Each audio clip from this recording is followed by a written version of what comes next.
आज का हमारा न्यू टॉपिक क्या है। आज का हमारा टॉपिक है, इसके पिछले वाले वीडियो में हम लोग बताते हैं कि प्रकाश के परावर्तन कितने प्रकार का होता है।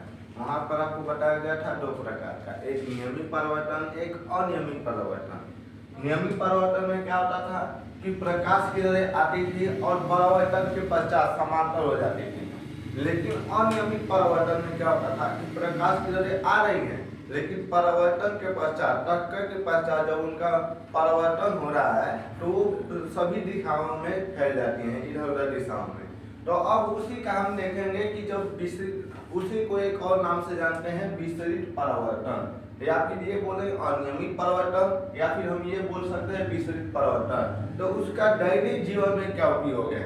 दैनिक जीवन में उपयोग होने का मतलब है कि हम इस टाइम जो चल रहा है इन सभी जीवन में उसका क्या उपयोग है। तो यहाँ पर हम देखेंगे कुछ उसके महत्वपूर्ण उपयोग। जैसे कि पहला क्या है, कमरे की खिड़की में लगा खुरदुरा कांच सूर्य की प्रकाश का विस्तृत परावर्तन कर देता है, जो हमें ज्यादा चकाचौंध से बचाता है।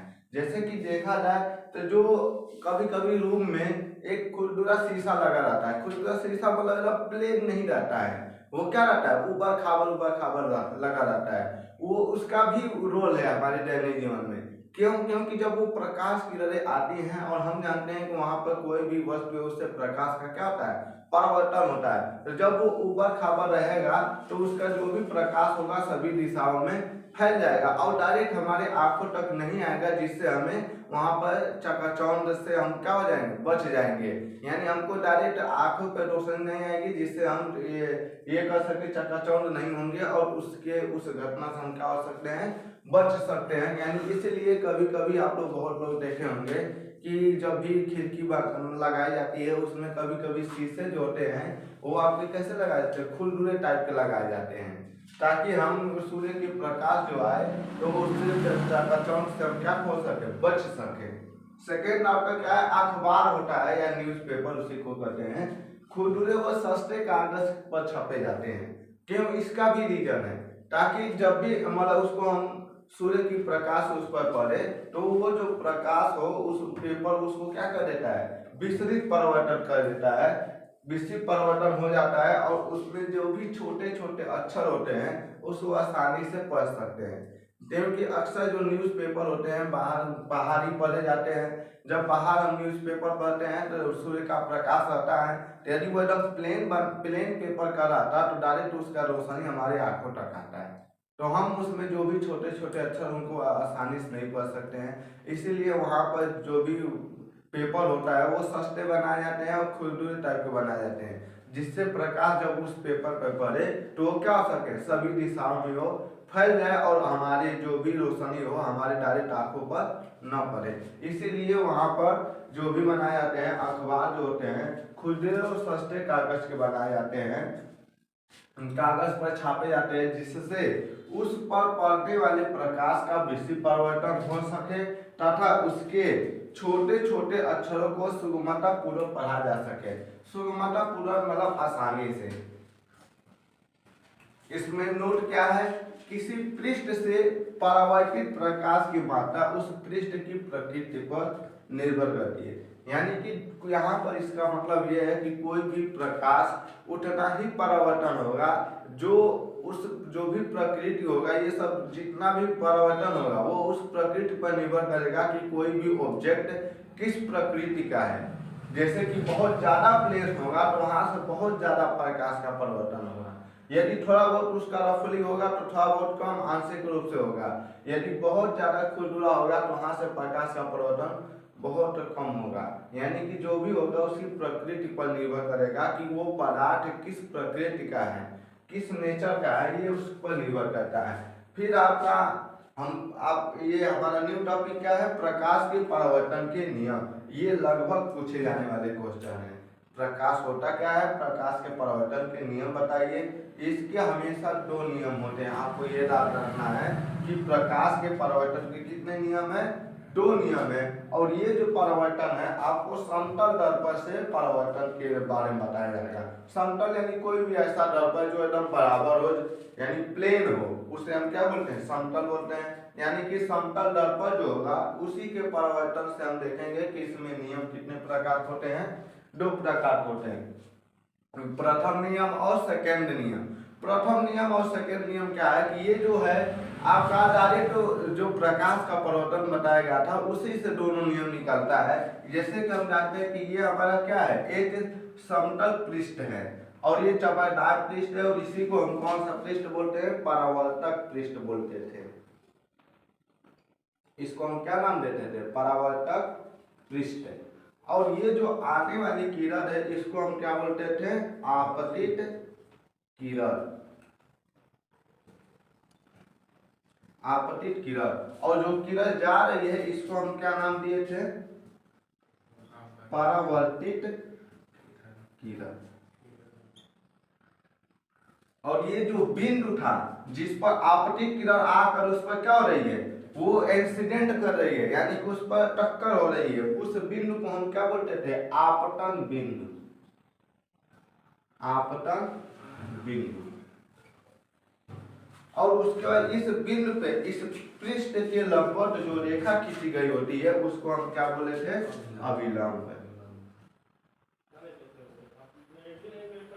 ये आपको हमेशा एकदम प्रैक्टिस में होना चाहिए कि कौन सी किरण आपतित है, कौन सी किरण परावर्तित है, कौन सा आपतन बिंदु है और कौन सा परावर्तक पृष्ठ है, कौन अभिलंब है।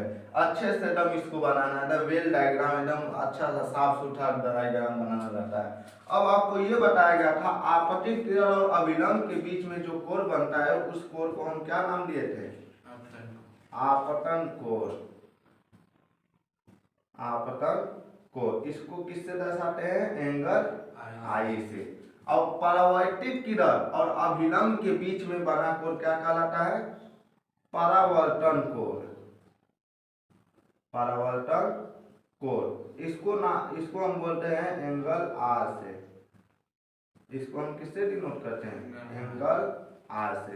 ये है आपका प्रकाश का परिवर्तन जब बताया गया था, और इसी से आपका ये दोनों नियम एकदम कनेक्टेड है। यदि आपको ये पता है तो समझिए आप दोनों नियम आसानी से लिख सकते हैं। हर चीज याद नहीं किया जाता है, लेकिन उसमें हमको समझ कर एकदम उसको लिखने का प्रैक्टिस किया जाता है ताकि हमारा उसमें गलती ना हो।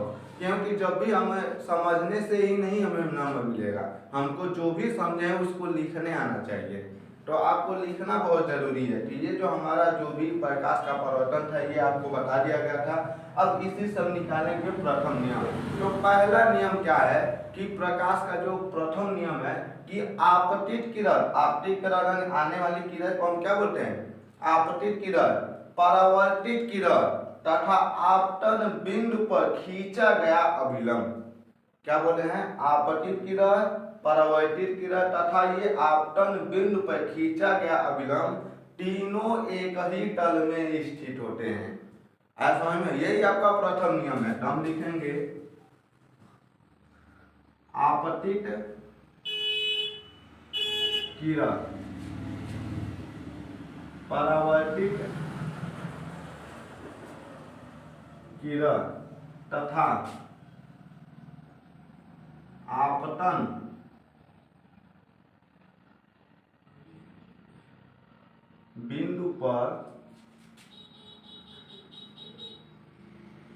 खींचा गया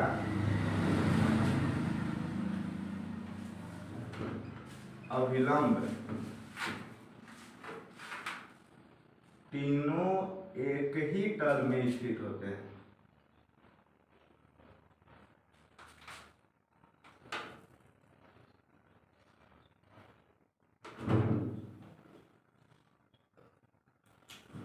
यही है आपका प्रथम नियम।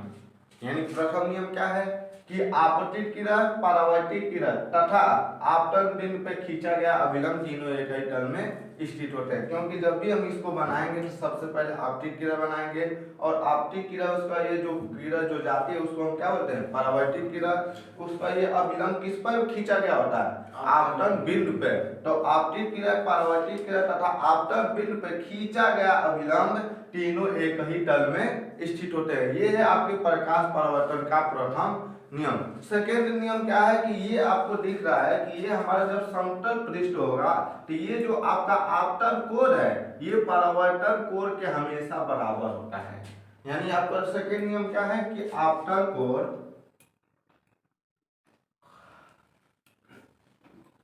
आपतन कोण जिसको एंगल हम क्या दर्शाते हैं, एंगल आई से। आपतन कोण परावर्तन कोण के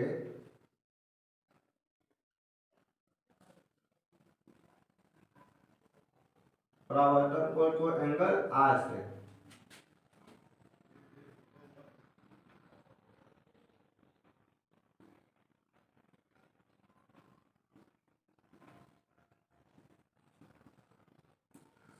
परावर्तन कोण के सदैव बराबर होता है, यानी एंगल आई ये बराबर हो जाएगा एंगल आर। यानी देखिए आपको यहाँ पर ये बताया जा रहा है कि जो आपतन कोण है, जितना डिग्री का आपतन कोण होगा उतने ही डिग्री का परावर्तन कोण होगा। हमेशा कोई भी पृष्ठ हो, जितने एंगल से आपका आपतन कोण बन रहा है, जितना एंगल आपका ये भी एंगल बनना चाहिए किससे, अभिलंब से। यानी जितना आपतन कोण होगा उतना ही परावर्तन कोण होगा। यही आपका क्या सेकेंड नियम है। यानी आपतन कोण परावर्तन कोण के सदैव बराबर होता है। सदैव मीन्स होता है हमेशा। कभी भी हम यदि उसका मेजर करेंगे तो जितना आपतन कोण होगा उतना ही परावर्तन कोण होगा। तो आपको ये आपका सेकेंड नियम है। फर्स्ट नियम है आपतित किरण, परावर्तित किरण तथा आपतन बिंदु पे खींचा गया अभिलंब तीनों एक ही तल में स्थित होते हैं। सेकेंड है आपका आपतन कोण सदैव परावर्तन कोण के बराबर होता है। कि इसमें कुछ है नहीं, लेकिन यही सब क्या जाते हैं, भूल जाते हैं। तो आपको हमेशा कंसेप्ट से ये समझना है कि आखिर होता क्या है। तो आपको फिगर से बता दिया गया कि आपतित किरण, परावर्तित किरण तथा आपतन बिंदु पे खींचा गया अभिलंब तीनों एक ही तल में होता है। ये आपका प्रथम नियम है। सेकंड नियम क्या है, द्वितीय नियम, यानी आपतन कोण परावर्तन कोण के सदैव क्या होता है, बराबर होता है। इसलिए हम लिख सकते हैं कि एंगल आई बराबर एंगल आर है। अर्थात हम लिख सकते हैं कि एंगल आई बराबर एंगल आर, यानी जितना एंगल आई होगा उतना एंगल आर होगा। मान लेते हैं ये आपका 60 डिग्री है एंगल आई, तो ये आपका परावर्तन कोण भी कितना डिग्री होगा, 60 डिग्री ही होगा। यानी 80 डिग्री है तो 80 डिग्री होगा, 90 डिग्री है तो 90 डिग्री होगा। जो भी एंगल है, यदि आपतन कोण जिस एंगल पर है उतना ही एंगल आपका परावर्तन कोण होगा। तो ये है आपका कुछ इसके परावर्तन के नियम। और इसमें विषय परावर्तन के दैनिक जीवन में उपयोग, तब तक इसको नोट कीजिए और नेक्स्ट टॉपिक हम नेक्स्ट वीडियो करेंगे।